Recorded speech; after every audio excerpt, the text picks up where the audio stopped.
जरा इमेजिन करो आपको कैसा फील होगा अगर आपको एक ऐसा रास्ता मिल जाए जिस पर चलकर अगले 7 दिन में आपकी लाइफ गारंटीड बदल जाए। आप एक ऐसा इंसान बन जाए जैसा आप बनना चाहते थे और किसी वजह से नहीं बन पाए। आप ज्यादा कॉन्फिडेंट और फोकस्ड फील करोगे। बस ऐसा ही इस वीडियो को देखने के बाद आप फील करने वाले हो, क्योंकि अगले कुछ मिनटों में हम आपको 4 ऐसी मोस्ट पावरफुल चीजें बताने वाले हैं जिसे कोई भी कमजोर से कमजोर और कम फोकस वाला इंसान भी अपने ऊपर अप्लाई करके गारंटीड खुद को और अपनी लाइफ को बदल सकता है। बस ये चीजें आपको अगले 7 दिनों तक स्ट्रिक्टली फॉलो करनी। 7 दिनों के बाद आप खुद आकर थैंक यू एजे लिख कर जाने वाले हो। बस अगले कुछ मिनट्स तक आपको अपना पूरा फोकस इस वीडियो पर रखना है, क्योंकि इस वीडियो के अगले कुछ मिनट्स आपकी लाइफ के 40 से 50 साल बचाने वाले हैं। क्योंकि इस बात की हम गारंटी लेते हैं कि अगर आपने इस चैलेंज को अगले 7 दिनों तक बिना डिस्ट्रैक्ट हुए फॉलो किए तो आप अपनी लाइफ के अंदर बहुत बड़ा चेंज देखोगे। अगर आप अपनी वो लाइफ नहीं जी रहे हो जो जीना चाहते हो तो कोई बात नहीं, जो अब तक नहीं हुआ वो अब होगा। बस आपको इन 4 स्टेप्स को अगले 7 दिनों तक बिना डिस्ट्रैक्ट हुए फॉलो करना है, जिसमें से पहला step limit your screen time. बस ये एक काम कर लो, बाकी के 4 काम अपने आप हो जाएंगे। सुबह उठते ही आपके हाथों में जो पहली चीज होती है वो है आपका फोन। रात को सोने से पहले जो आखिरी चीज आपके हाथों में होती है वो भी है आपका फोन। आपको शायद अभी अंदाजा नहीं है, मगर ये फोन आपकी और आपके सक्सेस के बीच में सबसे बड़ी रुकावट। अगर यकीन नहीं आ रहा तो अपने फोन की इस तरह सेटिंग ओपन करके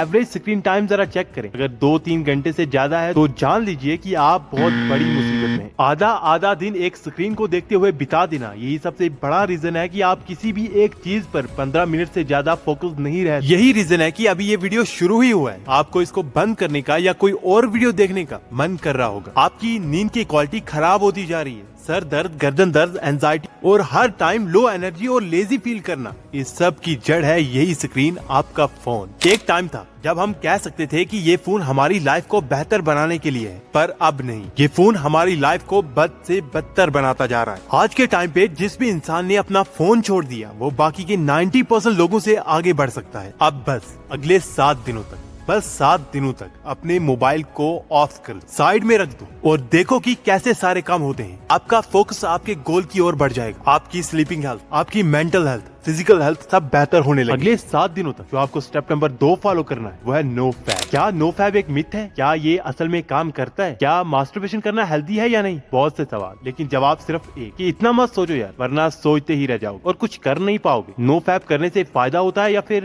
नहीं, इसको जानने का सबसे आसान तरीका और बेस्ट तरीका है कि खुद इसको प्रैक्टिस करो। हम चाहते हैं कि आप इसको खुद प्रैक्टिस करो ताकि तुम सेल्फ कंट्रोल हासिल कर सको। इंस्टा पे कोई हॉट मॉडल देख ली, दोस्त की कोई भेजी हुई रील देख ली, या फिर किसी की खूबसूरती पसंद आ गई, फिर चाहे दिन हो या रात, फिर ना टाइम देखा जाता है ना माहौल, बस फोन हाथ में लेकर घुस जाते हो वाश। चलो फोन की डिस्ट्रैक्शन से खुद को एक बार में बचा लोगे, लेकिन ये जो गंदे ख्याल तुम्हारे दिमाग में बैठ गए इनको तो निकालना होगा ना। इसीलिए नो फैब को प्रैक्टिस करना है। जितनी बार तुम्हें गंदे ख्याल आए उनको कंट्रोल करोगे तुम उतनी बार जीतोगे। बस 7 दिन तक खुद को कंट्रोल करना है, सारी पॉर्न, मास्टरबेशन की डिस्ट्रैक्शन से दूर रहना है और 7 दिन के बाद अपना एक्सपीरियंस इस वीडियो के कमेंट्स में आके बताना है। Step number 3, don't think just do. ज्यादातर लोगों में एक खराब आदत होती है कि वो बहुत ज्यादा सोचते रहते हैं लेकिन करते कुछ नहीं, और यही आदत उन्हें एक अच्छी जिंदगी जीने से रोक रही होती है। Over think. जरा सोचो, आपको पानी से भरा हुआ एक गिलास दिया गया, आपको उसे एक हाथ से ऊपर से पकड़ के रखना है। अगर आप इसे 1 मिनट तक पकड़ के रखते हो तो आपको शायद कुछ फर्क नहीं पड़ेगा, वहीं अगर आप इसे 1 घंटे तक पकड़ के रखते हो तो यह आपको बहुत भारी लगने लगेगा, और अगर आप इसे पूरा दिन पकड़ के रखोगे तो यह आपके लिए दुनिया का सबसे भारी चीज बन जाएगी और आपका हाथ दुखने लगेगा। हालांकि पानी के गिलास का वजन कभी चेंज नहीं हुआ। ओवर थिंकिंग भी ठीक इसी पानी के गिलास की तरह काम करता है। अगर आप किसी चीज के बारे में नॉर्मली सोचते हो तो आपको कोई फर्क नहीं पड़ता, लेकिन अगर आप थोड़ा ध्यान से डीपली सोचते हो तो यह आपको हल्का हल्का परेशान करने लगता है। लेकिन अगर आप इसके बारे में सोचते ही रहते हो तो आपके लिए ये सबसे बड़ी मुसीबत और आपकी बीमारी बन जाती है। आपका दिमाग आपके हाथ की तरह दर्द करने लगता है और थका हुआ महसूस करने लगता है, जहाँ आपको कुछ भी करने की एनर्जी नहीं होगी। आप एंशियस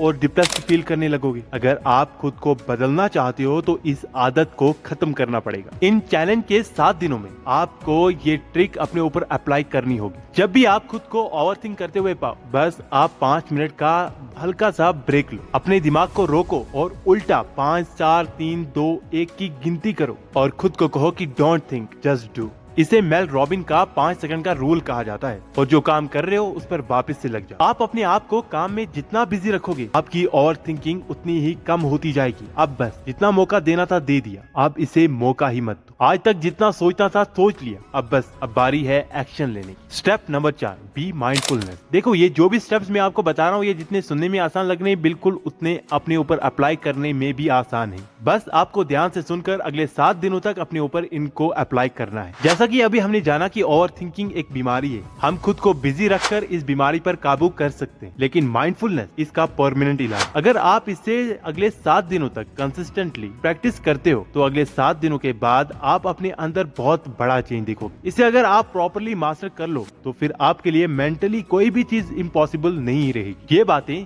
हवा में नहीं। हार्वर्ड में की गई एक स्टडी के अनुसार ये सामने आया है कि जिन लोगों ने 8 वीक्स का माइंडफुलनेस कोर्स लिया था वो हर रोज 8 वीक्स तक मेडिटेशन करते थे। उनके दिमाग में ग्रे मैटर का एरिया बढ़ गया था जो हमारी पॉजिटिव थिंकिंग के लिए रेस्पॉन्सिबल होता है, और हमारे दिमाग का वो एरिया जो नेगेटिविटी के लिए रिस्पॉन्सिबल होता है वो भी श्रिंक हो गया था। इतना ज्यादा पावरफुल होता है माइंडफुलनेस। इसे जरूर डेली प्रैक्टिस करें।